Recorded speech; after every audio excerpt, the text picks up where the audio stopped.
on the lad ne ko luan rodan ka lad ne ko ban dor ban jelas. So there is nothing mama lero lora ti ma lero dollar ke na ti ma lero lora ti ma lero lora wa de la ke tis malar ka lora tel ke je re te ke lu ti malar ka lora so wa de la ke tis jikien won ma jala ban yin ke je jang ron wa la me ban tin tin che jo chen ra u ne ko ro betin be wuju la tin yin ta nas che jo jang che excellent pan je ke ne pan che jo jang wo chera tang tuar che la nge che wo duore jege che nge jang cha ka mere jambo ra gara bar ka dal cha ka jo jambo ra yen anuare ngai ne ke ko ro me ke liu a kur jan bor cha nge da ne to ka je me ju ne ye kur jan bore cha nge to ka re me che ki lu njo re du la chu ki chwe ka be jodi cha ka jo yen jang ati yen jang bore ko re dundun lakini yen cha kuinora mu ye kuinora chaka betie chaka jo yen jambor korame edudun kwalo kuimidi ko kor bia kula ngash akor jana bor yen bia ngai ne jeno no finally news ti kon bala ne ka jiju be mai kan tolgana kolga mai kanal gorgana chiena cha tol mai ne ja tore jube jin tiro mati ka mai la tumi na ma changa jin kwar wa balo jen gunyo wenga mi yitwo ba gora banana yene kontiere jalun ka jube jande lariya bana worker business na ti kon te kon ba announcement nin business na baka kwinglat tana ka nyimandan mata ke Canada nyimandan malad nyamagwa maluang lade ko luang nyin ga lana ka jena business lady independent person enara more business independent person me shop kan andunu belat shara ka gwada ko jinya nuara business me shop ku de ken ko alwa ka kon ne ko alwa kana lenga cha na cha yur manager cha me ka ken ji business ti kon lu kan long tana ka nyiman dad ma more business lady ka Canada nyame chala nyibol 12 take a business there ta was nas nene ekel ta was nas nene kwala taka mla nyuratin ba wuju bata ta was nas ke Canada general mudunga o ta was kata ke yudu tot ta ka yudu go yen wore wo balle wo gorno wo ba wuju wota lingli ne ka ba wi gan kwota ti kon kongoli ti kon ka ba wi wota ji Africa anti kon wana wo bana wo karandan be wugan kun bekata ko yoto to go bana no support ke business na bana nyimanda na nyibol bana je support ke business de bana je support yenji Canada ko nyimanda na nyibol ko je support ke business de ka yen man ti ko la gore dabna mago dab ke wodor ba yenen te ka dabna diye yoraka nyibol biogor bugu telephone wo gor binga te ke be ko na gene je ni bol ba ko dab na yen man ko la go dab na ka Canada ka Australia ka ni ko be ari ka dab ni be ko me ka dab na ma be ni bol be yoro ka be lo be discount mo ga be lel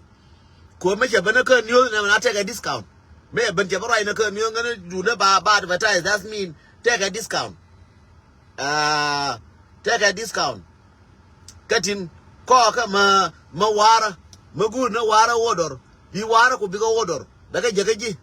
anyi mandan na jibol ka Canada amana biyina ko he biyina amana ko aman kwa to kon to kwa cheke ala na ka kubai na ka ngwadi aljena dukan ko ngwadi al so gore wokon banner support ka business na enra mata ka business mo no nyal bine support ko bine gente na arun bine independent person ke mo ne yomi na me ko da fa wona yomi na bine che ko gwa yomi ka business independent person ko le kon cha re ka political media ga mu ya ku ne depend kana lakin ne ti ku depend ka rodien so min de lar ye wo kon lo hana rodan nyimanda na nyibul take nyibul twal take business ka Canada matika America mago ndaro bi yora ka bi nyibul nya mar gur mene tiel woyne je ko ne tiel ka madan cho nên ora me do bane je turpin bane o kam show bane turpin cho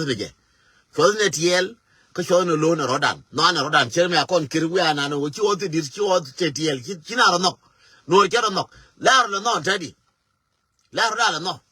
yen nyere no bi to yen nyere be ara support no bi to yen cher ka me ko me mo yen man support ko me matile yen man che de chong ne de kon te bod matile yen man chi ka de to ko una ko ngire bala ala den twang bala ne chalel den twang bala ne maka yu maka chode ke den twang yu yor pin ne maka lel den twang una ban mandaba mi la kap jige ne me a jo chengo ya jo goro korbe te beja be ngun ko mandaba yen man lara me macha me credit na ba ya me credit ngen den twang ba la ye ka show de wo yen man matile yen ne won ko beja da loitin maka man jigin yen ke ro ngwane wa ko beja da loitin kama kara ka daba ndol be china de wunyi ti de wunyi na ala ru yen man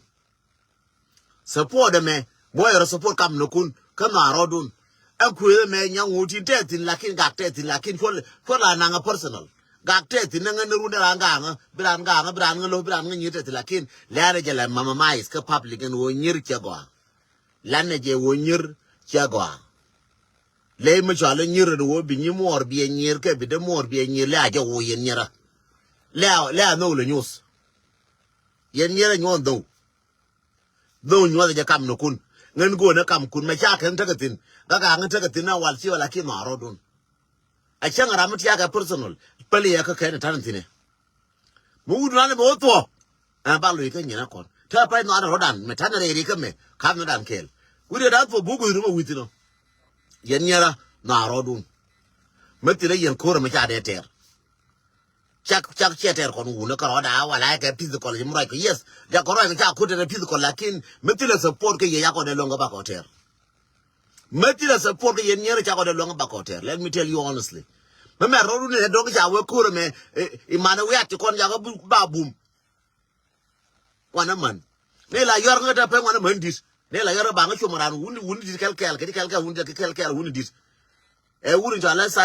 Samuel ka Minnesota ka gade West Council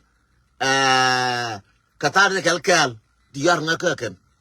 gari je la yor ne ni wan chi yor lakini kel yor kan ba yor ka ran chang no do lo aga to angwel ne ji da ba nga jago ba nga musko di pro lakin mani dis la yor ne changa to ba pa lo fidu teka mar kel mi chuku yor ka na ka kinye changa jo ka to antika mashakal ne na wan mashakal na ko bina pa lo fidu ko jo pa lo yen ke ku ngi hidi ko do anga manda ba changa yo ngate ni wanga lakin changa jo nyin ku ti wanga ji abe ku ni ka yal ka to arab to ko chi ku dura ka ye mandi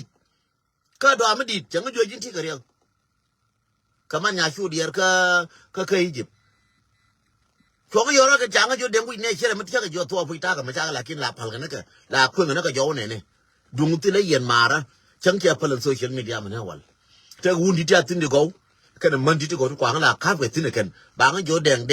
ka mi chinu ne ba yoro ka ran ka war pa telefon ka deng ka ma yere mi no ne deng ka ma chere mi chi jo lo ku anam deng ka ma kiro ina bume deng gur bina pal deng gur be pal bomba kher bara je la res bara je go che bom ka te ga nyere nyin go te nye to ngana bala yoran ba ngi ka to angwel ne ji sinyam na le photography ka Nebraska me wo ko author shi alert te ga company ka mu ne company advertise ba ko ma da ba advertise ba mu we ngi ko tour ga ba company ba advertise we more me shala motivation and we bran yor ni wala ga yor shala ngaro ji mo ngana ba yor ka ra ba ko mo ba ko kid bele par le je wo mo ngana che o chalum no mo na tilengen time lakin me telephone do ka ban mo ko de jira mi cha bo de jo den gon mo char na lo ka charo chenga ne ga altem no na ra mi ko mo lakin mi ga ko ngi bi garar ko ngi chabo ko bar mo nafsiyat wala je chong chalu ina ngwe de che wuje la ngani chanen nyera ana che wuje nen chalu ina ngwe da kap ko be chanen dung chi na kula wo dung cha kula kaf na juba da kula paru kwa wuje le gul kap ko be kwa wuje le gul ko cha ko be kaf wala je wuje che ya la ka che ko bu ko da te na kap ko be do ri bu ko paru de la je ye wo yen ta lo ai du jiran da le yin yin ji chen dun without yen wodi chako bla na without yen man chako bla una e wur ka chek tile wur me de la wur ka rade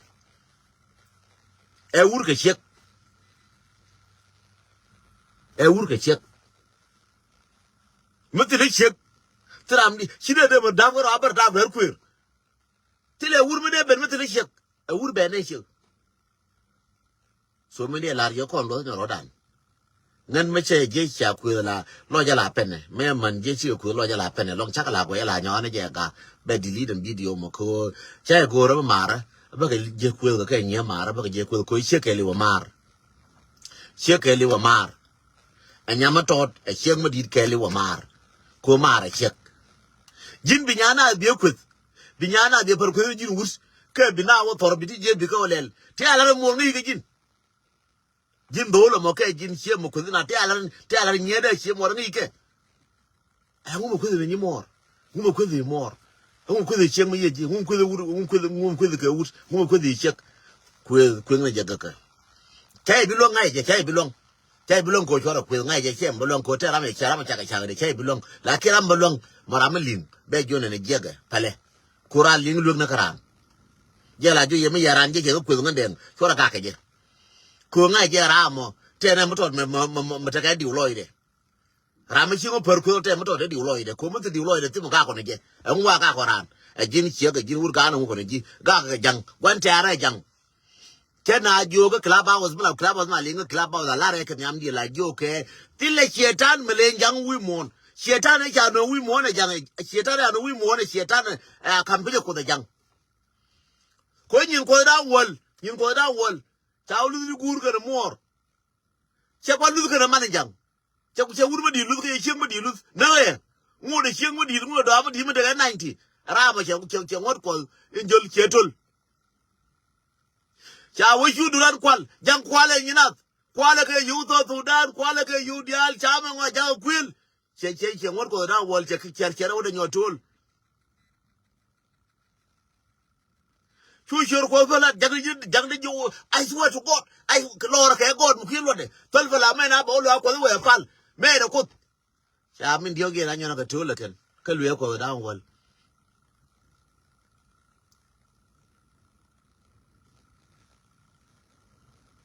one chu dura diem kan mai kana ken chu jegran dom bam mana kap ga mana ken kor anjang kap ga mana kor kap ga nyer ga kor anano che di tol chu ran cha ka jang cha ran ka chang da ru ya re ma jar far je cha ka chang da ti melel de wa jang ran a che ta ni jang lu ko da wo de ga ta ga tol jang de wa jang ran jang ma che tan jang a che tan kida wa jangaran lakin ke jira men dien min no ke jang wa jangana janga shetan kurang mutul ke ngot ko ti dan wona ti sheran shetan ni jaramo chene lin jetul chene lin jetul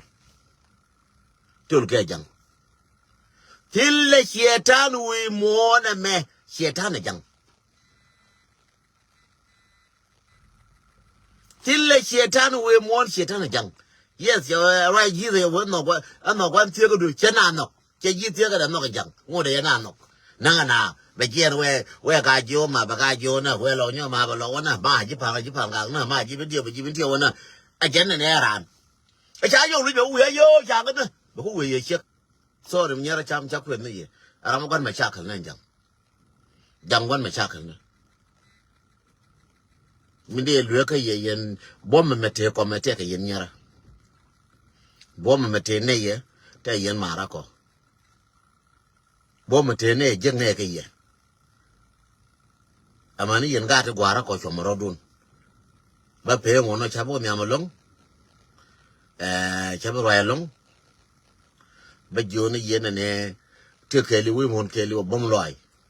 yo ye ma ci bom tram de mulus angara ma ka tere ken ka no de kon ja yen ta ka bulun ma ci ko to ko wala me rumu anyo ko nyomo wala yaling be ka rain ja a wona kon tin mano cha le go bo wan tin ga jen ja ko ga no de kon ta ka bulun ma ka na ko ter de chum ne ye ko mo ne nyimba mo ne nyimanda ne nyibul manager support nyibol to manager support yenji Canada ga wo bia nyibol bia la we loade but what kuno ta yenyera ko ka je ka ngwa chwana business na kon chwana ka turn down chwana kon chwana ka turpin mati ka Nebraska tika business well ne business na kon chwana ka turpin kila origin bugoro wode ne jin ka chiga yor pinyen den no chago no wo business no kon bana ka support ko biga kullet ka bante ko bana ka nyoka jaga ke ko runa wa kan ji business bia lo business bia lo ador ba do lo kan do lo ji business na do chela lo politician na do lo ji business bi wota kare chegan wale ko ri de ko ji business na ji business ta ka connection de na lo kan gen ba ben ba pe wona cha